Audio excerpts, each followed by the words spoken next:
शुक्लाम्बरधरं विष्णुं शशिवर्णं चतुर्भुजं प्रसन्नवदनं ध्यायेत् सर्वविघ्नोपशान्तये।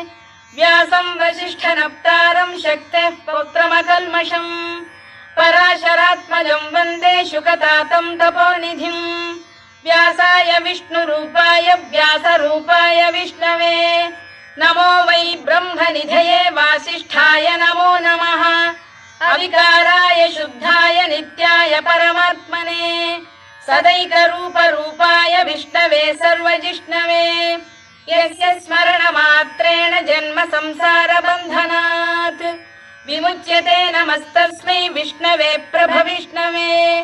ॐ नमो विष्णवे प्रभविष्णवे। श्रीवैशम्पायन उवाच श्रुत्वा धर्मानशेषेण पावनानि च सर्वशः युधिष्ठिरः शान्तनवं पुनः